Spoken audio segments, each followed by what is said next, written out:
Un mundo nuevo surgió de las cenizas de la Primera Guerra Mundial. En Alemania un imperio se hundió y fue reemplazado por una república que no podía durar. Alemania estaba en un estado terrible. Hiperinflación, crisis económica, inestabilidad política, todo. En medio del caos, Alemania se volvió hacia un hombre. Una extraordinaria figura mesiánica con una elocuencia portentosa. Iba a hacer a Alemania grande de nuevo. Un hombre que llevaría la nación a la guerra y sería responsable del mayor genocidio de la historia. La nación tardó 12 años en ser derrotada, devastada y dividida. Esta es la historia de la vida en el Tercer Reich. La vida con Hitler.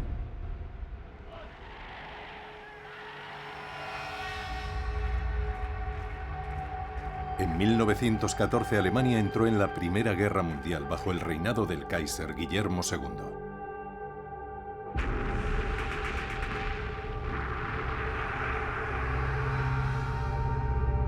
A finales de 1918, ante el hundimiento del frente doméstico y una revolución civil, el Kaiser abdicó y se firmó un armisticio con las potencias aliadas. Justo después de la Primera Guerra Mundial, Alemania estaba en un estado terrible. Había disturbios civiles por todas partes. La gente se moría de hambre. El país estaba en un terrible estado mental, pero físicamente, la guerra no había afectado al país, porque la lucha había tenido lugar fuera de Alemania. En 1929, los bancos estadounidenses habían prestado a Alemania 8.500 millones de dólares. La caída de Wall Street hizo desaparecer 10.000 millones de dólares del valor del mercado y los norteamericanos quisieron la devolución de su dinero. En los años que precedieron a la llegada de Hitler al poder, Alemania estaba en lo más profundo de una grave crisis económica. Había una atmósfera de angustia, desesperación, crisis económica, crisis política. Alguien, sin duda, tenía que alzarse en defensa de Alemania. Nuestra última esperanza, 1932-1935. Cuando hablamos del ascenso de los nazis al poder, tenemos que remontarnos a 1918, al final de la Primera Guerra Mundial. Fue un trauma para la nación alemana, y ese es el motivo que explica por qué el apoyo a la democracia entre los años 1918 y 1933 fue muy limitado. El 11 de agosto de 1919 se estaba formando una nueva república alemana aquí, en Weimar. En Alemania no había una tradición democrática, y los partidos se asociaban con la rendición de 1918 y el caos que la siguió. La República de Weimar nació de un acto de traición según los nazis, que fue el Tratado de Versalles. Muchos alemanes consideraron el Tratado de Versalles una serie de imposiciones de las potencias victoriosas para reprimir a Alemania. La pérdida de territorio alemán en el norte, en el este y en el oeste, la pérdida de industria, las compensaciones que Alemania tenía que pagar y la idea de que la paz les había sido impuesta por los aliados victoriosos. Esto era un trauma colectivo. Para muchos, las palabras República de Weimar evocaban imágenes de carretillas llenas de papel moneda sin valor y violentas manifestaciones políticas en la calle. Y todo eso era verdad, pero no toda la verdad. Todo era muy emocionante. Había libertad sexual, había mucho cine y teatro vanguardista. La industria cinematográfica alemana había sido insuperable en los años 20. Había sido pionera en películas experimentales como El gabinete del Dr. Caligari. Para los alemanes era una fábrica de sueños. Y había música maravillosa por todas partes. Las óperas de Strauss se estrenaban en Dresden. Había un gran entusiasmo por todas partes. Era una sociedad muy desarrollada y tenía una de las mejores universidades del mundo. Durante los años de Weimar, Alemania celebró 15 premios Nobel en física y química, comparados con los 5 estadounidenses. La mayoría de ellos se verían obligados a huir del nacionalsocialismo. 8 de esos refugiados trabajaron en el Proyecto Manhattan, construyendo la bomba atómica.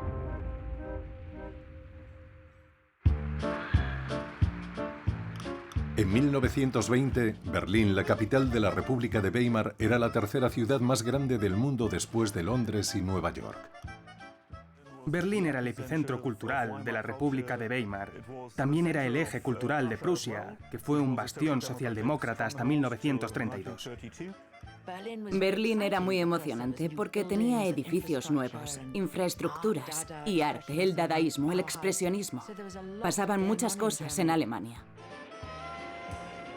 Berlín también tenía el metro más rápido, la mayor proporción de teléfonos por población, y en 1930 el aeropuerto de Tempelhof era el aeropuerto más grande del mundo. ¿Cómo pudo torcerse tanto todo? Aquí en Múnich, el 5 de enero de 1919, Anton Drexler formó el precursor del partido nazi, el Partido Obrero Alemán. Las políticas alemanas eran muy inestables. Había muchas facciones diferentes de derecha que estaban desencantadas por lo que le había ocurrido a Alemania, y el partido nazi empezó siendo una de ellas. Poco después de su formación, el partido atrajo la atención de las autoridades alemanas. Enviaron a investigar a un joven austríaco, veterano de guerra, llamado Adolf Hitler. Hitler no dejó el ejército alemán tras el final de la Primera Guerra Mundial. Le retuvieron. Le consideraban de gran valor. Querían desinfectar el ejército de la infiltración comunista, y Hitler era una herramienta importante. Ya había desplegado su imagen pública de orador y le pidieron que investigara a este partido obrero alemán. Asistió a una reunión y en poco tiempo se apoderó de él. A finales de 1923, con el Partido Nacional Socialista con base en Baviera alcanzando los 55.000 afiliados, Hitler hizo su primera apuesta por el poder tomando el control de una cervecería en Múnich, donde el líder del gobierno bávaro, Gustav von Kahr, se dirigía a una gran audiencia. El putsch de la cervecería, un fracaso, pero de manera extraordinaria fue el acto que llevó a Hitler a captar la atención nacional. Lo que Hitler había hecho era secuestrar el liderazgo de Baviera y había impulsado una marcha hacia el Ministerio de Defensa para apoderarse del Estado y luego marchar hacia Berlín. Cuando Hitler y los nazis comenzaron la marcha, se encontraron con la policía armada en la plaza de la ciudad. Hitler fue arrestado 2 días más tarde y acusado de traición. Convirtió su juicio en una especie de teatro público, donde podía predicar las virtudes del ultranacionalismo a un pueblo alemán fascinado. El juez e incluso el fiscal fueron muy empáticos. Hizo un discurso apasionado. El futuro nos pertenece. Podéis encarcelarme ahora, pero nuestro movimiento seguirá adelante.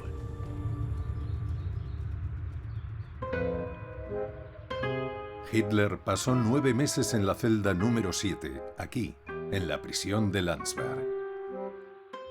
Y allí vivió con las mayores comodidades, en su celda con flores y frutas que le llevaban diariamente. La gente iba a verle desde el exterior de la prisión. Allí dictó su obra magna, Mein Kampf. Sus planes para Alemania están en Mein Kampf hasta cierto punto. Hay una noción ahí de que Alemania necesita expandirse. También hay ideas de que los judíos son malvados, pero está todo entrelazado con un gran discurso enfático, aunque no fuera un discurso muy coherente.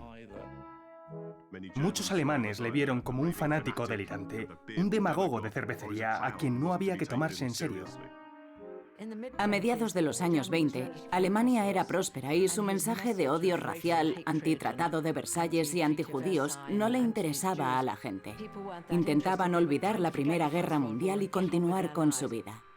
Pero entonces llegó la caída de Wall Street. Tras la caída de Wall Street en octubre de 1929, la economía alemana entró en caída libre y el desempleo aumentó aceleradamente. En los primeros 3 meses de 1930, 3,3 millones de personas estaban desempleadas. Un año más tarde, esa cifra era de casi 5 millones y se había disparado a 6,1 millones a principios de 1932. Y con ello el apoyo a los nazis aumentó de manera espectacular. Los alemanes tenían miedo y estaban enfadados por lo de Versalles. Habían sufrido una hiperinflación en los años 20 bajo la República de Weimar, en la que los obreros llevaban el salario a su casa en carretillas, y ahora había masas en las calles, jóvenes desempleados y furiosos. Y ahí estaba esa voz, esa especie de profeta en el desierto, una extraordinaria figura mesiánica con una elocuencia portentosa, con un comportamiento dinámico. Y la gente comenzó a escucharlo, y los nazis se abrieron paso. En 1928 solo 800.000 votantes habían apoyado al partido nazi. Pero ya en 1930 esa cifra se había disparado hasta los 6,4 millones y continuaría aumentando en las elecciones federales de 1932. Proporcionó excusas para los problemas de Alemania, el Tratado de Versalles, los judíos y los comunistas. Y a la gente le era mucho más fácil centrarse en eso para entender sus problemas, en lugar de pensar en lo que habían pasado tras la Primera Guerra Mundial. En las elecciones federales de 1932, 13 millones de alemanes votaron por los nazis. Pero no fueron la mayoría. En las elecciones, que fueron varias las celebradas a lo largo de 1932, los nazis nunca llegaron a alcanzar más del 36%. Lo que significa que nunca tuvieron la mayoría. Fueron el partido más votado, pero nunca alcanzaron la mayoría. Pero esa no era la intención de Hitler. No quería popularidad, quería notoriedad. Quería que se prestara atención a los nazis y lo consiguió. Y las SA, revolucionando las calles, fueron quienes hicieron del nazismo una realidad para casi todos los alemanes. Ya en 1932 eran 400.000 guardias, los camisas pardas de la sección de asalto. Ellos y otras organizaciones aumentaban la necesidad de la fuerza y la disciplina. Y los nazis prometieron orden aun cuando eran los responsables de casi todo el desorden. La sección de asalto estaba ahí para defender al partido e interrumpir las reuniones de los comunistas. Pegaban a la gente en la calle. Iban por ahí atacando a los sospechosos, los comunistas, los socialistas, los sindicatos, los judíos. Y Hitler aprobaba los métodos de los chicos duros, pero les decía, no me impliquéis directamente. Apoyo todo esto, pero hacedlo por iniciativa propia para que siempre pueda tomar distancia de ello. El 26 de febrero de 1932, Hitler consiguió la ciudadanía alemana aquí, en Braunschweig, lo que le permitió ser candidato a las elecciones presidenciales en marzo. El presidente Hindenburg, que ya había gobernado un mandato, se presentaba a la reelección. Hindenburg era un héroe condecorado, un general de la Primera Guerra Mundial, y Hitler prepara unas elecciones muy modernas contra él. No por sí mismo, había otras personas como el fotógrafo de Hitler, Hoffmann. Heinrich Hoffmann sacaba fotografías frontales del rostro de Hitler mirando fijo a la cámara. Un blanco y negro muy efectivo. Pero también estaba Goebbels, probablemente el de mayor talento intelectual de los nazis. Joseph Goebbels construyó la marca nazi. Él diseñó la imagen visual del partido nazi, la imagen en movimiento del partido nazi. Goebbels era una de esas personas que entendía a la perfección el poder de los diferentes medios. Entendía lo que movía a las personas, lo que los influía, y por eso sus técnicas en la campaña de las elecciones tuvieron mucho éxito. Pero estos esfuerzos no fueron suficientes. Ningún candidato obtuvo una mayoría absoluta en las elecciones del 13 de marzo. Pero en la segunda vuelta, el 10 de abril, hubo un ganador claro. El colosal presidente Hindenburg fue reelegido a la edad de 85 años.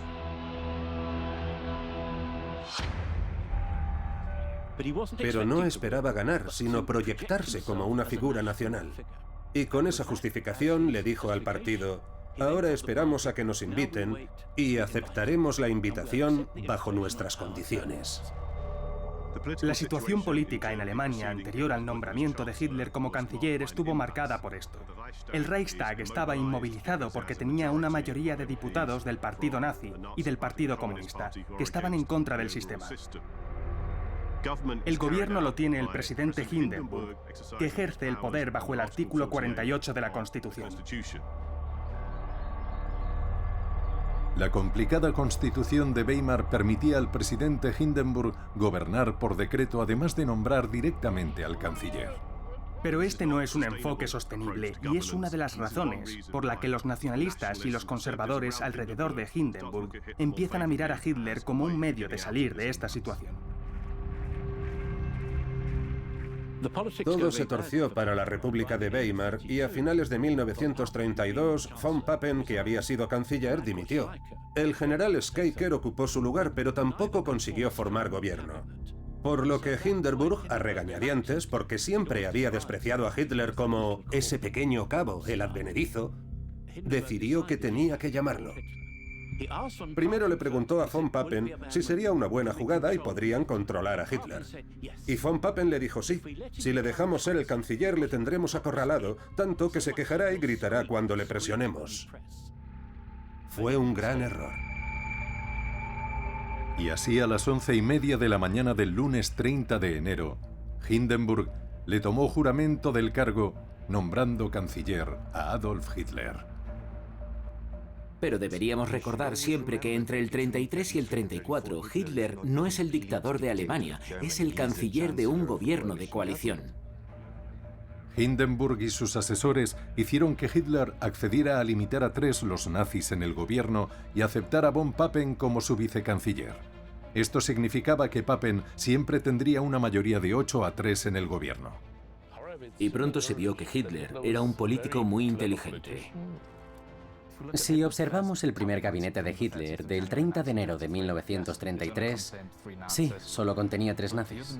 Pero los otros miembros del gabinete eran conservadores de ala derecha, por lo que había un grado considerable de superposición ideológica.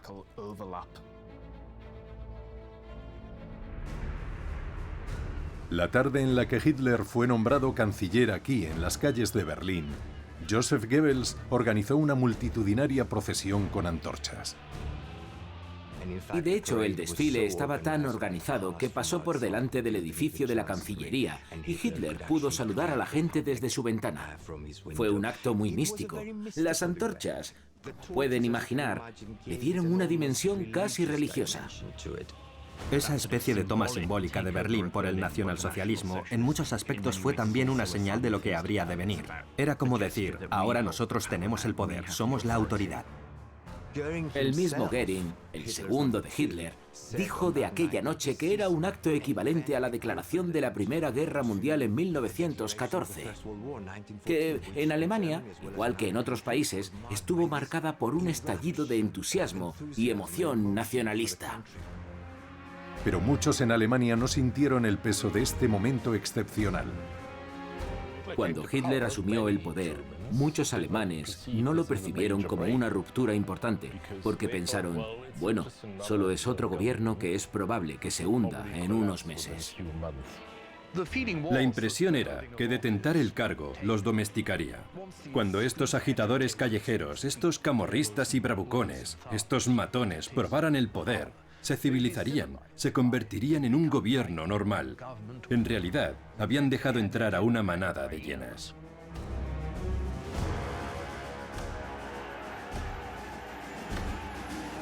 En su primera aparición tras convertirse en canciller, Hitler prometió que su gobierno declaraba una guerra sin cuartel al nihilismo espiritual, político y cultural. Lo que significaba que no habría más cabaret en Weimar, ni más Bauhaus, ni más, en palabras de Hitler, comunismo anarquista. Todo cambió de la noche a la mañana. Los clubs nocturnos se cerraron. El jazz, que había sido un gran atractivo en la vida de Berlín, todo eso desapareció. Berlín era una ciudad donde los homosexuales se sentían relajados, y eso, por supuesto, cambió de inmediato. La gente pensaba que era algo bueno. Para los alemanes ordinarios, entre comillas, la vida no cambió tanto porque no fueron perseguidos. Muy al contrario, parecían beneficiarse de la toma de poder de los nazis porque Hitler les había hecho promesas. Reducir el desempleo, crear nuevos trabajos, por lo que esperaban un buen futuro, un futuro brillante. Poco después de convertirse en canciller, Hitler anunció que su prioridad sería la salvación del obrero alemán en un enorme e integral ataque al desempleo. Se implementaron una serie de programas de obras públicas. Los obreros se pusieron a construir puentes, hospitales, escuelas, a construir lo que recuerda a todo el mundo, la Autobahn, la nueva autopista. Una de las grandes vanaglorias del movimiento nazi y de Hitler en particular fue que habían acabado con el azote del desempleo. Hay algunos elementos de verdad en ello. La gran pregunta es si fue una consecuencia de la política nazi o formó parte de la recuperación internacional de la depresión de principios de los años 30. Y la mayoría de los académicos sugieren que fue esto último. Hitler tuvo suerte, porque llegó al poder en 1933, cuando la economía alemana empezaba a recuperarse.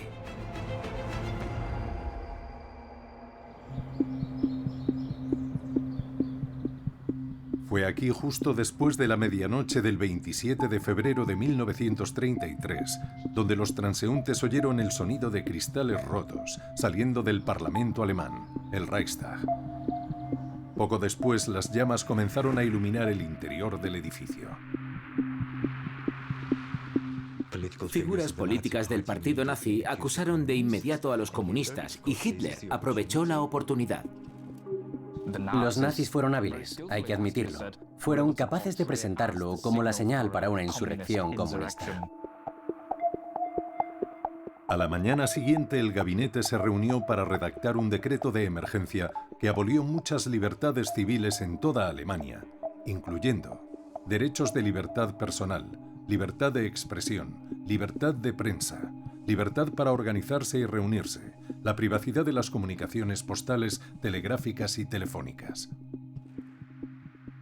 El decreto del incendio del Reichstag, que se aprobó el día después del incendio, suspendía los derechos individuales bajo la Constitución de Weimar. Lo que significaba que podían arrestar comunistas y podían expulsar a los comunistas del Parlamento, del Reichstag. Y eso puso a los conservadores todavía más de su parte, no solo dentro del gobierno, sino en la sociedad y en la esfera política. Y a partir de ahí, la Alemania nazi entró en un estado permanente de emergencia.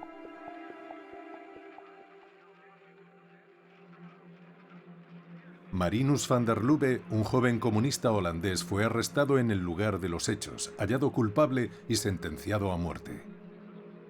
Pruebas recientes apoyan de manera sustancial la declaración de culpabilidad. Van der Lubbe fue el primer civil ejecutado por el Tribunal Especial Nazi. 12.000 personas le seguirían. La respuesta del pueblo en general al incendio del Reichstag fue ambivalente. Miembros del movimiento obrero sospechaban, y parecía ser muy conveniente que ocurrieran este tipo de sucesos justo antes de unas elecciones que debían celebrarse una semana después. Las elecciones al Reichstag el 5 de marzo de 1933 se celebraron en una atmósfera de euforia nacional acompañada de violencia nazi y represión policial. Pero los nacionalsocialistas de nuevo fracasaron en obtener una mayoría. En respuesta, Hitler convocó una reunión del Reichstag el 23 de marzo para debatir una ley que remediara las necesidades del pueblo y del Reich. Una ley que se conoció como la Ley Habilitante. La ley habilitante fue fundamental en el establecimiento de la dictadura nazi. Hasta aquel momento, no podemos hablar de una dictadura nazi. Este es el punto de inflexión. Bajo los términos de la Constitución, el poder del canciller estaba limitado. Pero la ley habilitante se salta todas esas restricciones y le deja en una posición muy fuerte. La ley habilitante se votó en el Reichstag y todos los partidos políticos votaron a favor de ella, aparte de los socialdemócratas. Casi todos los socialistas habían sido encarcelados o estaban demasiado asustados. Él ya no necesitaba el apoyo de otros partidos. Pudo prácticamente disolver el Parlamento. No había parlamento que limitara a Hitler después de marzo del 33.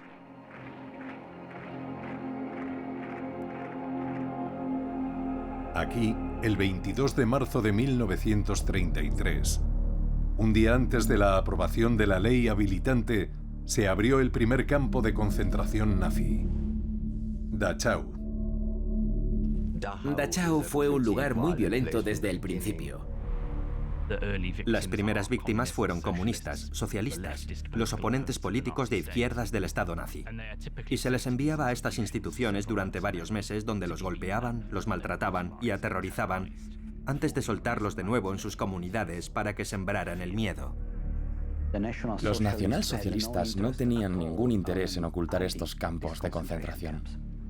El régimen los publicitó mucho en los medios de comunicación. E hicieron pasar muchos aspectos del Estado policial como algo benevolente en esencia. Era para proteger al pueblo de los rufianes de izquierda, para protegerlo de una insurrección comunista. Pero por lo general entendemos la institución de los campos con una visión retrospectiva de lo que pasó durante la Segunda Guerra Mundial, y creo que estos campos eran muy diferentes de los campos posteriores. A los prisioneros se les disparaba mientras trataban de escapar. Pero los campos de concentración no eran campos de exterminio, eran una especie de correccional con ametralladoras.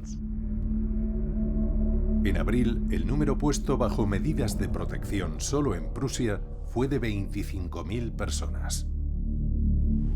En el verano, más de 100.000 comunistas, socialdemócratas y otros oponentes de los nazis habían sido enviados a campos de concentración.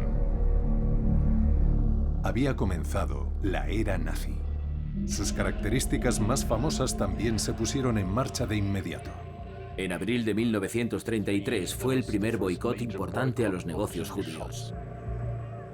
Eso ocurrió 2 meses y pico después del nombramiento de Hitler.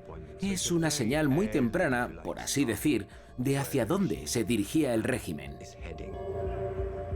Había guardias en el exterior de las tiendas judías, desalentando a la gente a entrar, a comprar allí, pintando esvásticas en las tiendas. Pero no hubo violencia real en aquel suceso. Hubo mucha violencia psicológica, por supuesto, como podemos imaginar. Y Hitler sabía que esto era muy importante. Sabía que debía contener el radicalismo de su partido, ahora que tenía el premio del poder. Los judíos apenas constituían el 1% de la población, por eso es extraordinario el ataque contra ellos. Pero la mayoría de la gente tenía un sentimiento antijudío, por lo que esa política no desanimaba a la mayoría de los alemanes. Este es el aspecto más perturbador al mirar hacia atrás. A continuación, solo una semana después, llegó la ley para la restauración de los funcionarios públicos profesionales, que era una ley que prohibía a los judíos trabajar en la administración pública. Y muchas personas estaban deseando que echaran a los judíos y así poder ocupar sus plazas. De ahí en adelante, se dictaron leyes antijudías de forma continua. Los judíos fueron retirados de manera constante de todos los aspectos, políticos, económicos y culturales de la vida social en Alemania. El 10 de mayo de 1933, los nazis comenzaron su ataque contra la vida cultural e intelectual de Alemania. Se encendieron grandes hogueras en las universidades de toda la nación para hacer una purga literaria. Fue todo un símbolo de barbarie, un símbolo de tal regresión a una especie de orden primordial que el mundo debería haberse puesto en guardia. No lo hizo. En Berlín, el punto álgido de la noche fue la aparición de Joseph Goebbels, que declaró: "No a la decadencia y a la corrupción moral, sí a la decencia y la moralidad en la familia y el Estado. El intelectualismo judío ha llegado a su fin". Al intelectual lo asociaban con todo lo que era malo en la República de Weimar. Lo llamaban bolchevismo cultural. El mensaje era: debes pensar como nosotros. Los autores que eran judíos, sospechosos, liberales o de izquierdas ya no eran aceptables. El simbolismo lo dice todo de lo que está por venir. La prensa alemana también fue controlada. Obviamente, cerraron todos los periódicos de izquierdas, pero conservaron la estructura de la llamada prensa de clase media, que el partido controlaba de cerca para que pareciera que había una genuina cultura de debate. El Ministerio de Propaganda empezó a emitir directivas, instrucciones a la prensa, de cómo debían informar de ciertos temas, de ciertos acontecimientos. En la superficie nada había cambiado, pero en la práctica sí. En 1933, Goebbels ocupó el puesto de ministro de propaganda. Se convirtió en jefe del Departamento de Cultura, que se volvió una especie de organización global y dominante que afectaba a todos los aspectos de la vida diaria. De la radio a los periódicos y el cine, los mítines, todas estas cosas estaban bajo su competencia. Pero quizá la herramienta más importante del arsenal de Goebbels fue la radio. En 1933, a petición de Goebbels, los fabricantes alemanes de radios comenzaron a desarrollar el Volksempfänger, la radio del pueblo. La radio del pueblo era una radio muy barata. Fue una revolución porque antes de que llegara, todos habían estado desconectados. De repente llegó un nuevo mundo de los medios y lo que los nazis trajeron con la radio del pueblo fue que podían entrar en todos los hogares con su propaganda, con su sesgo de la cultura alemana, su clase de música alemana y todo lo demás. Mucha gente la llamó el hocico de Goebbels. Goebbels tenía un interruptor en su oficina con el que podía acceder a cualquier programa y detenerlo, y hablar con la gente de manera directa. Y es muy significativo que con estas radios no se pudiera acceder a ninguna retransmisión extranjera. Fue un logro extraordinario. En medio de mucha ostentación, Hitler declaró el 1 de mayo de 1933 una fiesta pública. Alemania se unió a otras naciones europeas en la celebración del Día del Trabajo. Llevaron a Berlín a los líderes de los sindicatos de todas partes de Alemania y Joseph Goebbels organizó la mayor demostración de masas que Alemania había visto hasta la fecha. Hitler les dijo a los delegados de los trabajadores: verán cuán falsa e injusta es la afirmación de que la revolución está dirigida contra los trabajadores alemanes. Solo un día después, las oficinas de los sindicatos de toda la nación fueron asaltadas, sus fondos confiscados y muchos líderes sindicalistas a los que Hitler había hablado fueron arrestados. Alemania tenía el movimiento obrero más grande y potente del mundo y fue arrollado con mucha rapidez, con una violencia extrema. Se calcula que durante 1933, 200.000 alemanes fueron apaleados, secuestrados o intimidados en algún momento de aquel año. Eso dejó un enorme vacío que había que llenar y lo que introdujeron fue el así llamado Frente Alemán del Trabajo. Estaba más bien al servicio de los empleadores que de los empleados. Les decían dónde podían trabajar, qué sueldos podían ganar. No tenían derechos de negociación. Esta organización lo hacía todo por ellos. Y a pesar de alguna mejora en su calidad de vida al principio del régimen, hablando en general, las condiciones de los obreros no cambiaron mucho para bien durante el régimen.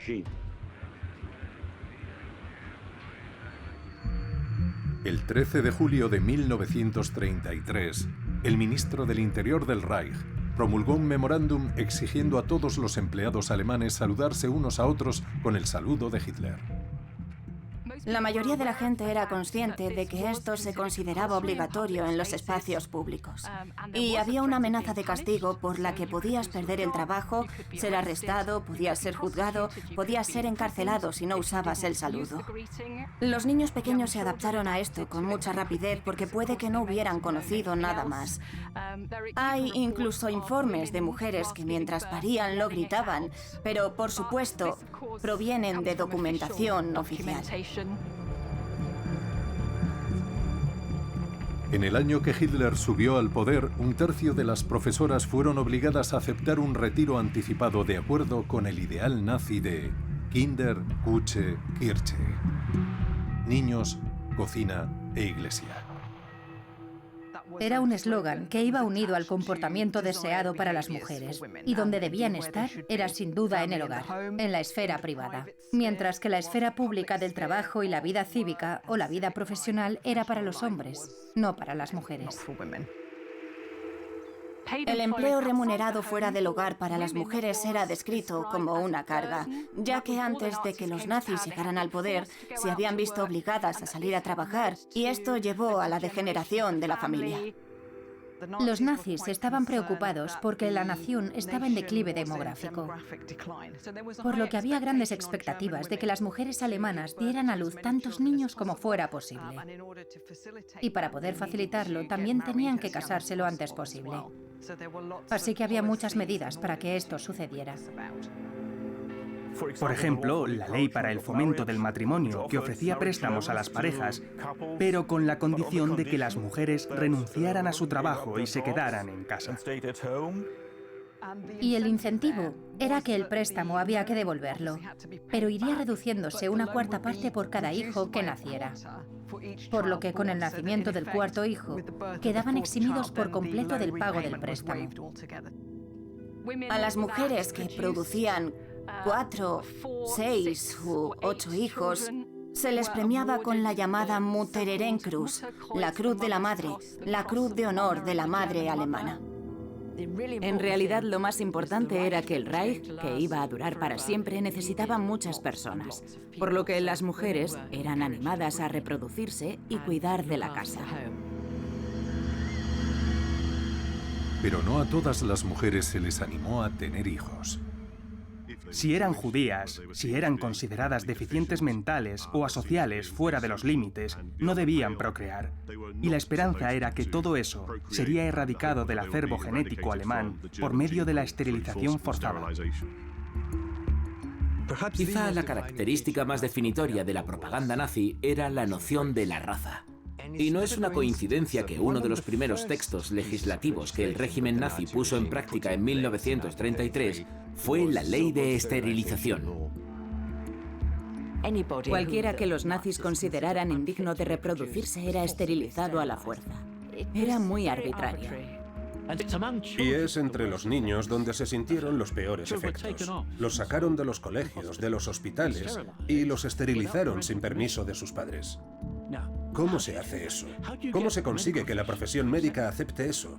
Y esto forma parte de la tragedia de la Alemania nazi. No pudo haberse hecho sin la disposición de la profesión médica para trabajar en esa demanda. El resultado fue la esterilización obligada de 400.000 personas alemanas y austriacas hasta 1945. Pero el apoyo popular al régimen continuó aumentando. A finales de 1933, los miembros de las juventudes de Hitler, el movimiento juvenil del nacionalsocialismo, se disparó de 50.000 a 2 millones.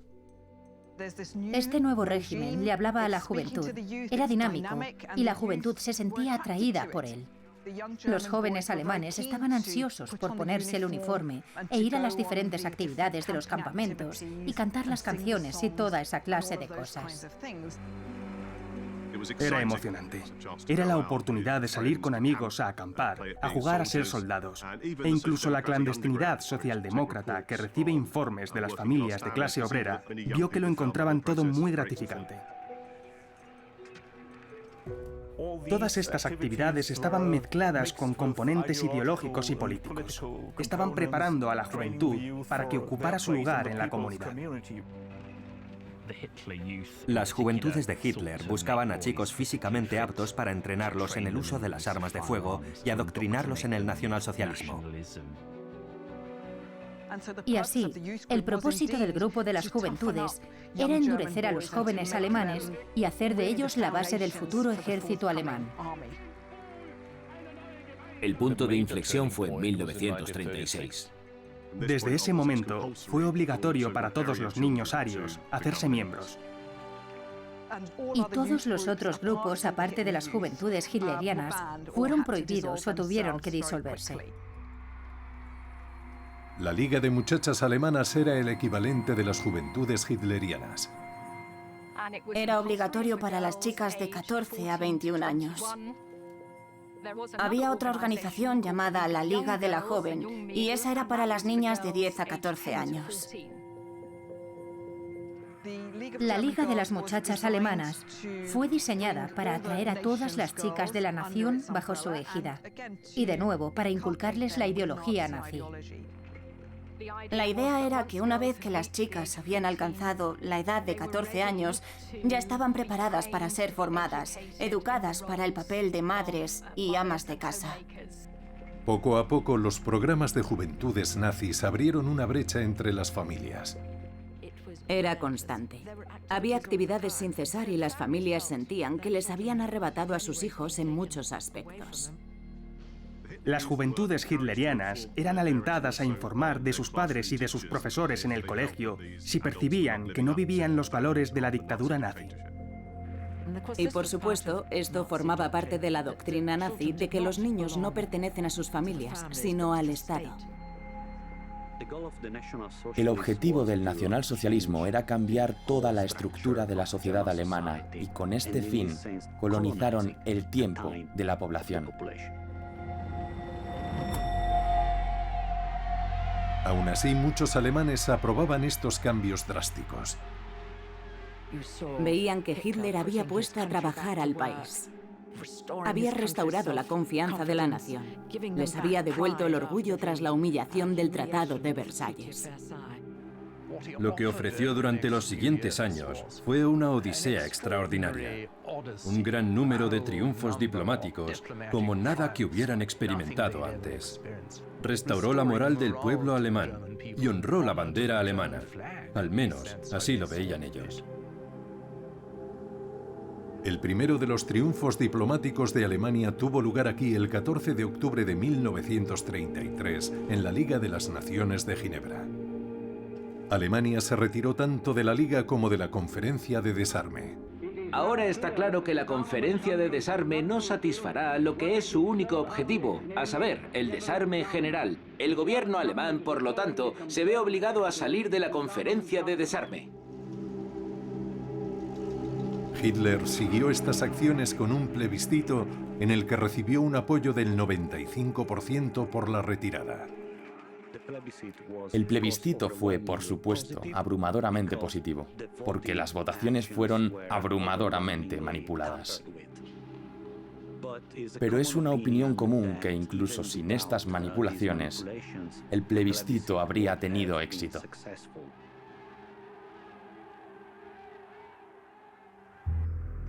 A comienzos de junio de 1934, el presidente Hindenburg, con la salud debilitada, se retiró a su finca prusiana.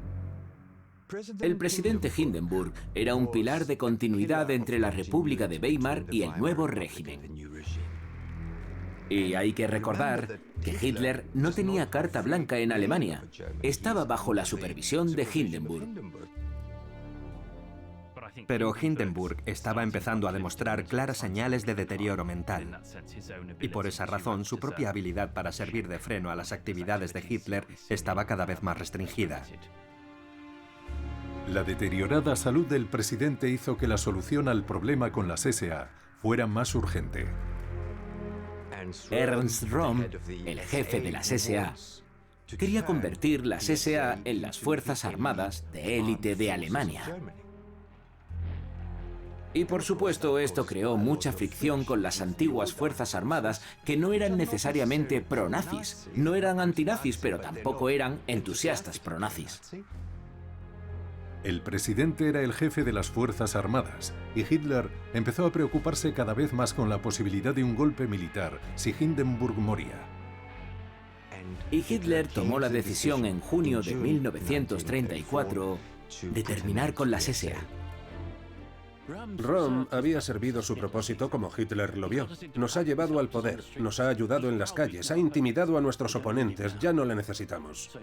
Por lo que en 1934, en la famosa noche de los cuchillos largos, a Rom le sacan y le disparan bajo las órdenes de Hitler. Casi 100 personas fueron asesinadas entre los líderes de los guardias de asalto, junto a un número de otras fuerzas de oposición en potencia y líderes conservadores. Entre esos asesinados estaban el antiguo canciller von Schleicher y Gustav von Kahr. No fueron solo las SA, aunque las SA eran el objetivo principal. Fue un número de oponentes que se interponían en el camino de la reivindicación de Hitler de pleno poder sobre el partido, sobre el régimen y, muy pronto, sobre toda Alemania.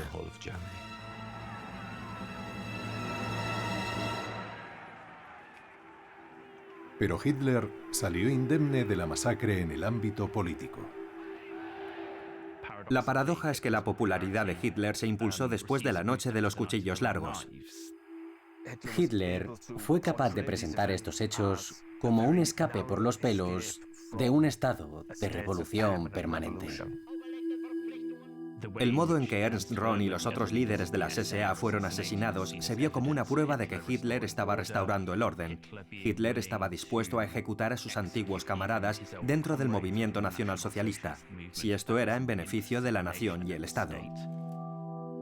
El presidente Hindenburg envió un telegrama a Hitler agradeciéndole el rescate del pueblo alemán de un grave peligro. El 2 de agosto murió. La suerte es una palabra que a los historiadores no les gusta mucho, pero es muy importante para entender cómo resultaron las cosas. ¿Y si Hindenburg hubiera vivido más tiempo? La muerte de Hindenburg es muy importante en muchos aspectos para terminar y cerrar la fase que los historiadores llamamos la toma del poder. Se tratan de puntos y detalles que legalmente el nuevo título de Führer o líder le daban poder a Hitler. Fue el momento en que Hitler quedó liberado de esa pretensión de orden constitucional. Y es, en muchos sentidos, el comienzo de la verdadera dictadura nazi. En enero de 1935 tuvo lugar un plebiscito aquí, en el Estado Federado de Sarre, que estaba bajo control británico y francés de acuerdo con el Tratado de Versalles. Las opciones eran continuar como estaban, la unión con Francia o la unión con el Reich. Poco menos del 91% del electorado eligió el Reich. El retorno del Sarre en 1935 fue muy popular y se vio como una especie de resolución pacífica del Tratado de Paz de Versalles. La parte más emocional del mensaje político nazi, casi desde el principio, había sido la revisión del Tratado de Versalles. El retorno del Sarre era solo el primer paso. Fue una marcha gloriosa hacia el futuro, una cosa tras otra, sin cortapisas por parte de ninguna potencia extranjera. El 16 de marzo de 1935, Hitler anunció la introducción del servicio militar obligatorio. Alemania se estaba preparando para la guerra, pero no parecía que a la población en general le importara. La popularidad de Hitler no hizo más que aumentar. No olvidemos que subió al poder en 1933 prometiendo terminar con la austeridad, trabajos para todos y la revisión del Tratado de Versalles. Lo había cumplido todo. La política alemana bajo Hitler parecía estar funcionando. El desempleo se redujo de manera espectacular. La población estaba contenta. Creían haberse recuperado de los horrores de la guerra de 1914 y que ahora eran un protagonista importante en la escena europea. Alemania volvía a ser grande otra vez. El 15 de septiembre de 1935, la esvástica se consagró como la bandera nacional de Alemania. En solo 2 breves años, Alemania había sido transformada. Toda la oposición política había sido aplastada y todo el poder estaba en manos del Führer. Hitler se alzaba en el cenit de un sistema político en el que se premiaba a la gente por presentar las ideas más radicales posibles, que eran las que complacían la visión del Führer del futuro de Alemania. No había freno de mano en la dictadura nazi. Solo había un acelerador hacia políticas aún más radicales. Terminada la toma del poder de Alemania por Hitler y los nazis, Europa era la siguiente.